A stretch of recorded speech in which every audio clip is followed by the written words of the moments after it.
વિદ્યાર્થી મિત્રો, આપણે લાસ્ટ લેક્ચરની અંદર ધાતુઓના રાસાયણિક એસિડના રાસાયણિક ગુણધર્મો વિશે ચર્ચા ચાલુ કરી હતી. આપણે લાસ્ટ લેક્ચરમાં એસિડ ની ધાતુ સાથે પ્રક્રિયા કરતા આપણને શું મળ્યું હતું? તો કે ધાતુનો ક્ષાર મળ્યો હતો અને હાઇડ્રોજન વાયુ છૂટો પડ્યો હતો. યાદ આવ્યું? હાઇડ્રોજન વાયુ છૂટો પડ્યો હતો. હવે પ્રશ્ન એ થાય કે સાહેબ, તો શું બધી ધાતુઓની પ્રક્રિયા કરી એસિડ સાથે તો હાઇડ્રોજન વાયુ મુક્ત થાય એ જરૂરી છે જ? તો કે ના. એવું પણ એક ઉદાહરણ છે કે જેમાં તમે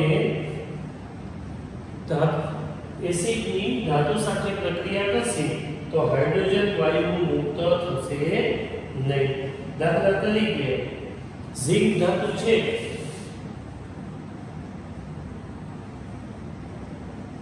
ઝિંક એટલે Zn ધાતુની મંદ નાઇટ્રેટ એસિડ HNO3 સાથે પ્રક્રિયા કરો, હાઇડ્રોજન વાયુ મુક્ત થતો નથી. શેની સાથે પ્રક્રિયા કરીએ તો હાઇડ્રોજન વાયુ મુક્ત થતો નથી. તમે આપણે સમીકરણ પણ જોઈ શકીએ છીએ કે Zn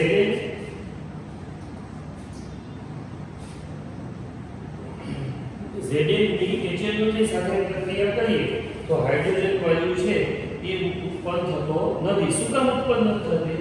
તો કે બંધ HNO3 પ્રોપર ઓક્સિડેશન કરતા, યાદ કરો ચેપ્ટર નંબર 1 માં આપણે ઓક્સિડેશન કરતા અને રિડક્શન કરતા વિશે શીખ્યા. તો સૌપ્રથમ આપણે જોઈએ કે બંધ HNO3 પ્રોપર ઓક્સિડેશન કરતા છે. આથી તે પ્રક્રિયા દરમિયાન ઉત્પન્ન થતા H2 વાયુનું H2O માં ઓક્સિડેશન કરે છે. ઉત્પન્ન થતા હાઇડ્રોજન વાયુનું શું કરે છે? તો કે ઓક્સિડેશન કરે છે. Zn HNO3 તો મળે છે શું તમને? તો કે Zn HNO3 gives H2 મુક્ત થતો નથી. હાઇડ્રોજન વાયુ મુક્ત થતો નથી. શું કામ નથી થતો? તો કે HNO3 છે એ પ્રબળ ઓક્સિડેશન કરતા છે. એ શું કરે છે?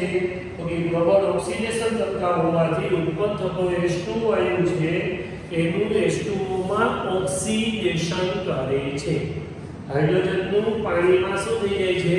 ઓક્સિડેશન થઈ જાય છે. આ વાક્ય ખાસ યાદ રાખજો. બરાબર છે? હવે આપણે આગળ વધીએ કે ધાતુની કાર્બોનેટ અને ધાતુ કાર્બોનેટ અને ધાતુના બાયકાર્બોનેટ અથવા હાઇડ્રોજન કાર્બોનેટ સાથે એસિડની પ્રક્રિયા.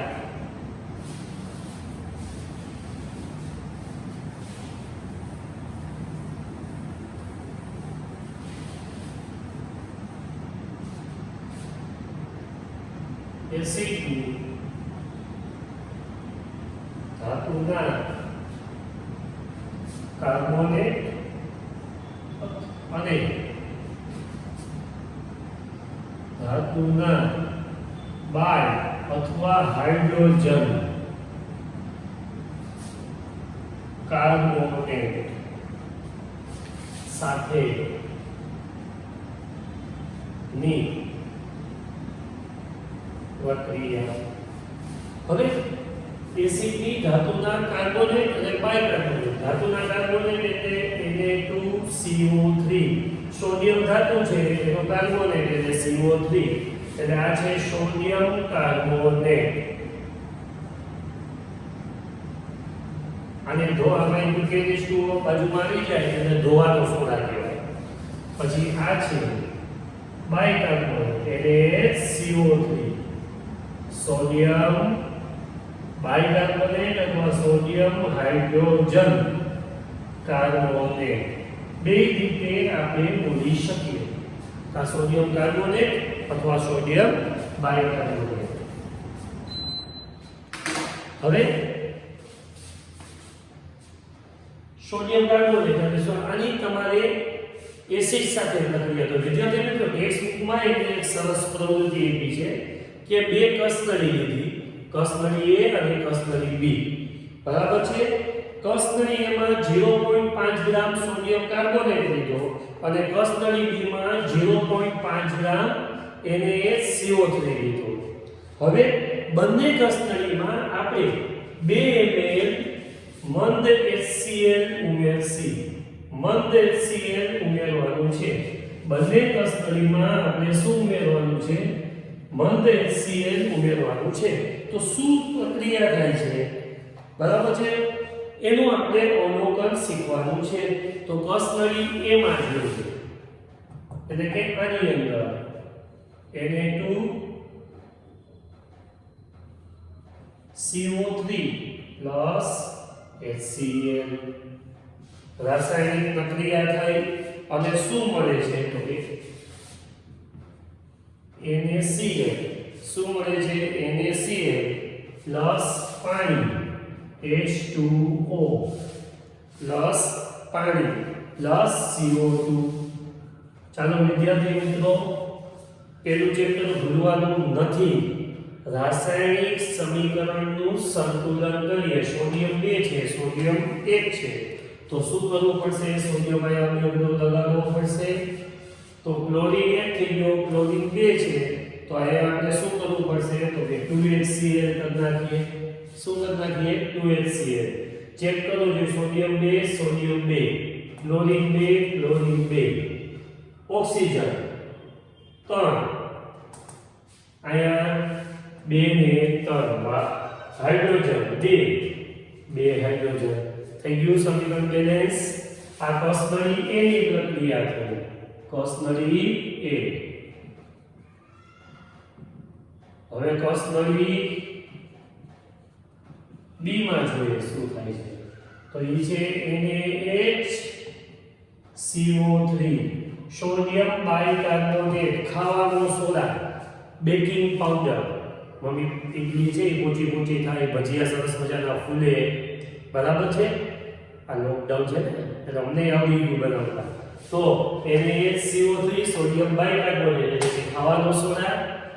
એની અંદર હાઇડ્રોક્લોરિક એસિડ કોઈ એક્ઝામ કરવા જેવો આપણે એસિડ જાળી HCl મંદ હાઇડ્રોક્લોરિક એસિડ ઉમેરો એટલે તમને મળે શું? તો કે આ જ પ્રોડક્ટ gives તમારામાં ઓછું છે NaCl plus H2O plus CO2. સમીકરણ બેલેન્સ. સોડિયમ 1, સોડિયમ 1, હાઇડ્રોજન 1 ને 2, હાઇડ્રોજન 2, ઓક્સિજન 3, 1 ને 2 3. Very good. Carbonate, carbonate. સમીકરણ બેલેન્સ. તો હવે આ મળ્યા NaCl, H2O, CO2, carbon dioxide વાયુ ઉત્પન્ન થયો.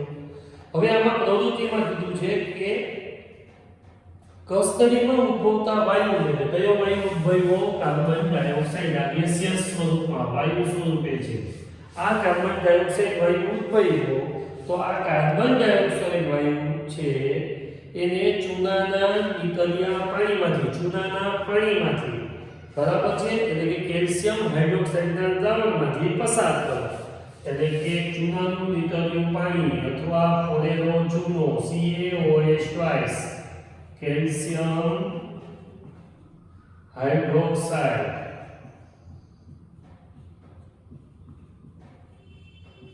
એમાંથી આ સરસ મજાનો કાર્બન ડાયોક્સાઇડ વાયુ પસાર કરો એટલે શું મળે? તો કે સફેદ અવક્ષય કેલ્શિયમ કાર્બોનેટ CaCO3 પ્લસ ભૂવા H2O પાણી. આ સફેદ અવક્ષેપ મળ્યા. સફેદ અવક્ષેપ મળે. તો વિદ્યાર્થી મિત્રો સૌથી પહેલા તમે ધાતુના ગુણધર્મમાં જોયું તો એસિડના ગુણધર્મમાં કે એસિડ ધાતુ સાથે પ્રક્રિયા કરી હાઇડ્રોજન વાયુ મુક્ત કરે છે. અપવાદ રૂપે એક એસિડ આપણે જોયો, કયો એસિડ? તો કે અપવાદ રૂપે મંદ HNO3 ની પ્રક્રિયા Zn સાથે કરી હતી તો હાઇડ્રોજન વાયુ મુક્ત થયો ન હતો. બીજો રાસાયણિક ગુણધર્મ જોયો ધાતુના કાર્બોનેટ અને બાયકાર્બોનેટ સાથે એસિડની પ્રક્રિયા. તો ધાતુના કાર્બોનેટ સાથે એસિડની પ્રક્રિયા કરવાથી શું મળ્યું? તો કે ક્ષાર મળ્યો, પાણી મળ્યું અને કાર્બન ડાયોક્સાઇડ વાયુ ઉત્પન્ન થયો. બાયકાર્બોનેટ સાથે પ્રક્રિયા કરી તો પણ સેમ રિઝલ્ટ મળ્યું આપણને, ક્ષાર, પાણી અને કાર્બન ડાયોક્સાઇડ વાયુ. કાર્બન ડાયોક્સાઇડ વાયુની કેલ્શિયમ હાઇડ્રોક્સાઇડ ચૂનાનું નીતર્યું પાણી, ફોડેલો ચૂનો આટલા નામે ઓળખાય. એની સાથે કાર્બન ડાયોક્સાઇડની પ્રક્રિયા કરી એટલે કેલ્શિયમ કાર્બોનેટના સફેદ અવક્ષેપ મળ્યા પ્લસ પાણી પ્રાપ્ત થયું.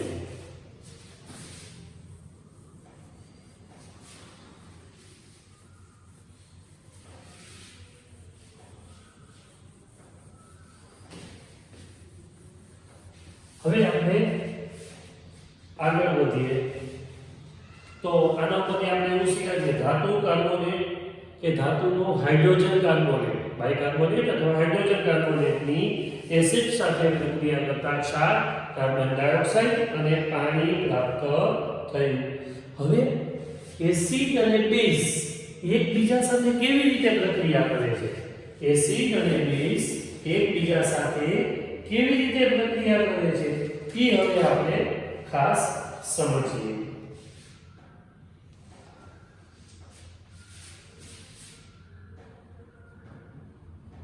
એસિડ અને બેઝ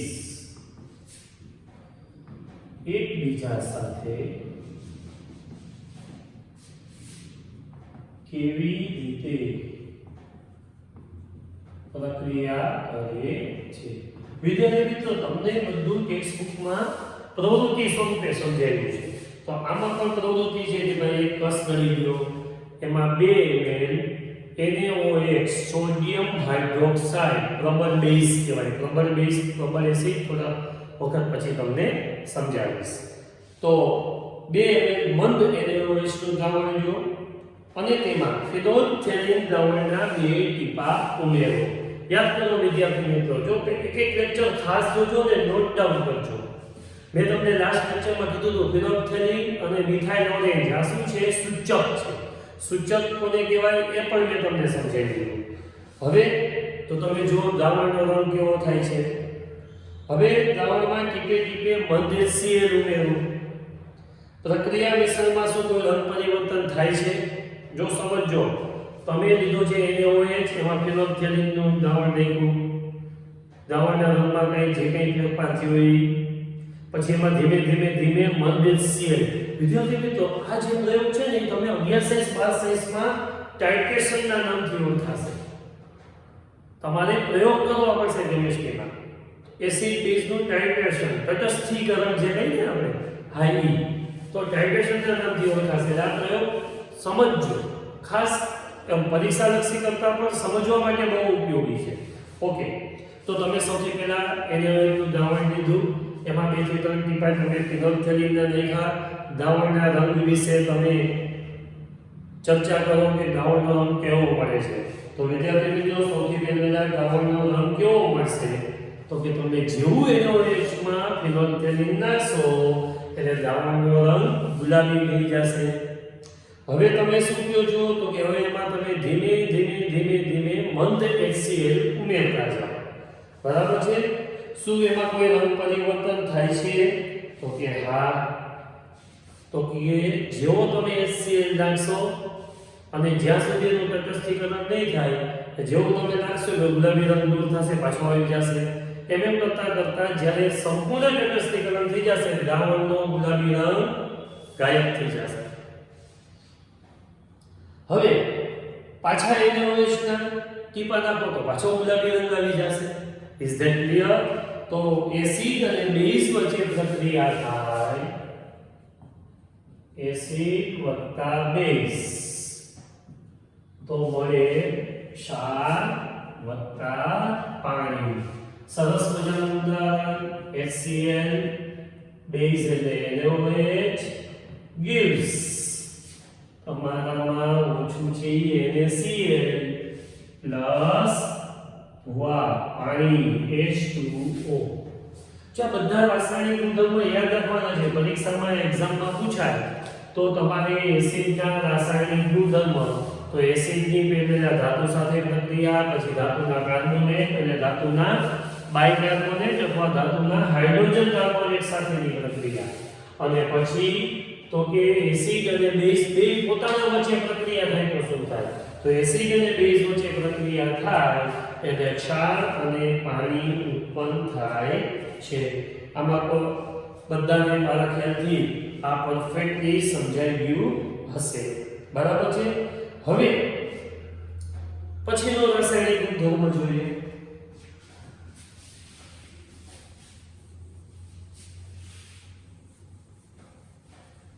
ચાલો, આ ગુણધર્મ ઈઝી છે પણ સમજવા માટે બહુ ઉપયોગી છે. હવે પછીનો ગુણધર્મ છે ધાત્વિય ઓક્સાઇડની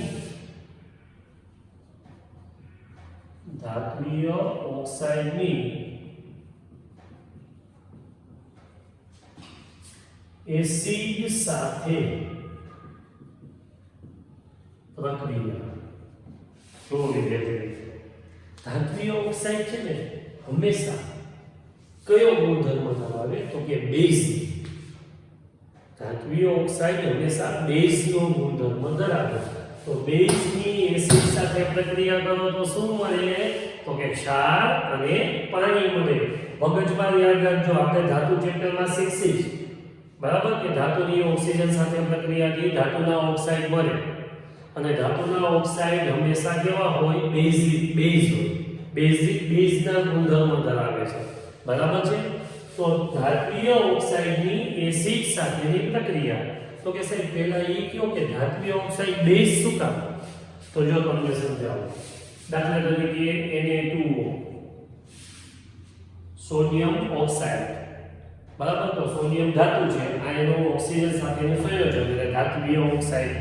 તમે એમાં પાણી ઉમેરો ને તો તમને જો શું મળે છે? NaOH મળે છે. NaOH શું છે? બેઝ છે. સમજાણું? તો ધાત્વિય ઓક્સાઇડ હંમેશા કેવા હોય? બેઝ. કેમ ખબર પડે? તો કે ધાત્વિય ઓક્સાઇડની પાણી સાથે પ્રક્રિયા કરવાથી, ધાત્વિય ઓક્સાઇડની પાણી સાથે પ્રક્રિયા કરવાથી શું મળે છે? તો કે ધાત્વિય ઓક્સાઇડની પાણી સાથે પ્રક્રિયા કરવાથી આપણને બેઝ પ્રાપ્ત થાય છે. એટલા માટે ધાત્વિય ઓક્સાઇડ કેવા હોય? બેઝ. સારું. તો હવે ધાત્વિય ઓક્સાઇડની એસિડ સાથે પ્રક્રિયા, તો એમાં પણ એને હું તમને સિમ્પલ જે યાદ રાખવા જેવું છે એ કરાવી દઉં. Na2O પ્લસ ધાત્વિય ઓક્સાઇડ ની એસિડ સાથે પ્રક્રિયા તો મળે શું? NaCl. જો એસિડ વત્તા બેઝ, ક્ષાર વત્તા પાણી, તો NaCl વત્તા H2O. અહીંયા 2 દેવો પડશે, Na2Cl બરાબર છે, અને અહીંયા 2HCl દેવો પડશે. થઈ ગયું Na2O. બે ઓક્સિજન થઈ ગયા. અહીંયા કેટલા છે? એક ઓક્સિજન, હાઇડ્રોજન 2, ક્લોરીન 2, સોડિયમ 2. આ સમીકરણ થઈ ગયું બેલેન્સ. આ સીધું નથી રાખવું તોય ચાલે, પણ ટેક્સ્ટબુકમાં સરસ પ્રવૃત્તિ એવી છે તો આપણે પ્રવૃત્તિ દ્વારા સમજીએ. સારું. તો કે એક બીકરમાં થોડા પ્રમાણમાં કોપર ઓક્સાઇડ લો અને તેને હલાવતા રહી ધીમે એમાં મંદ હાઇડ્રોક્લોરિક એસિડ ઉમેરો તો દ્રાવણના રંગમાં શું ફેરફાર થાય છે? તો કે સાહેબ કોપર ઓક્સાઇડના રંગની તો ખબર હોવી જોઈએ ને. તો કોપર ઓક્સાઇડનો રંગ છે કાળો. કેવો રંગ છે? કાળો. હવે તમે એની અંદર હાઇડ્રોક્લોરિક એસિડ ઉમેરો છો તો શું રંગ પરિવર્તન થાય છે? તો કે દ્રાવણનો રંગ વાદળી લીલો બને છે. તો કોપર ઓક્સાઇડ એનો રંગ કેવો છે? તો કે કાળો છે. હવે એમાં તમે HCl ઉમેરો છો તો જે કોઈ સંયોજન મળે એનો રંગ કેવો છે? તો કે લીલાશ પડતો કાળો. તો આ રંગ પરિવર્તન થયું. કેવો થયો? તો કે લીલાશ પડતો કાળો રંગ આવ્યો. તો કે એમાં મળે કે શું? તો કે આ પ્રક્રિયામાં ઓક્સાઇડ ઓગળી જાય છે અને કોપર 2 શું મળે છે? કોપર, આ બે ની સંયોજકતા કોપર 2 ક્લોરાઇડ બનવાને કારણે copper 2 chloride CuCl2 chloride CuCl2 આને કોપર ક્લોરાઇડ કહેવાય છે. તો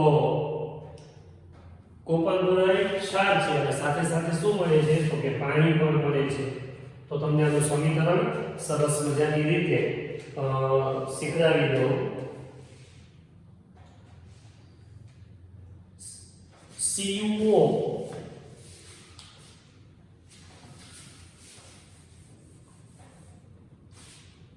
કોપર ઓક્સાઇડ કોની સાથે પ્રક્રિયા કરવાની? HCl CuCl2 પ્લસ પાણી, ક્ષાર વત્તા પાણી.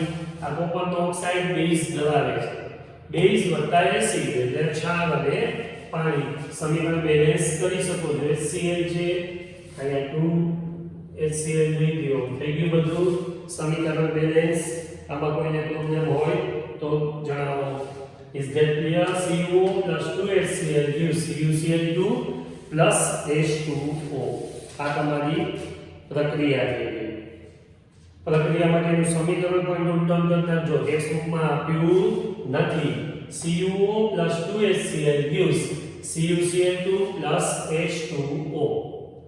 Is that clear? ખાસ નોટ ડાઉન કરી રાખજો. હવે અધાત્વીય ઓક્સાઇડ સાથેની પ્રક્રિયા તો સમજો. અધાત્વીય ઓક્સાઇડની બેઝ સાથેની પ્રક્રિયા. આ આપણે શું જોયું હતું?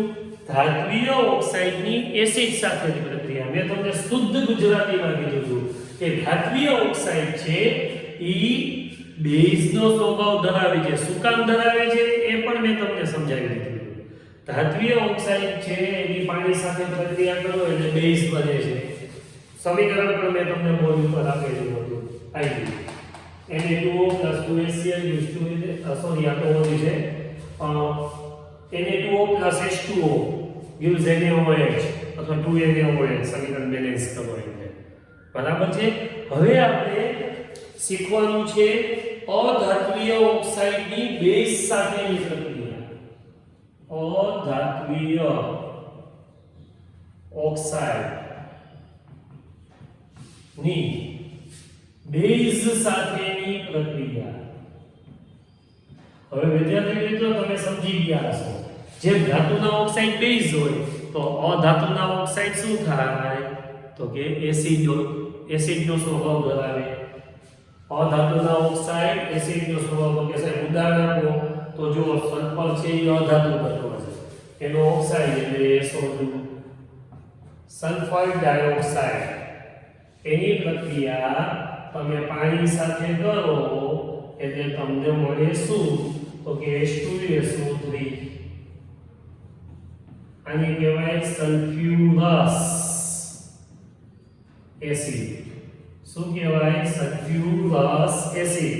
જો વિદ્યાર્થી મિત્રો જેટલા નવા મળે ને મેં તમને જે લીધો આપ્યો છે ને એમાં એડ કરતા જાજો.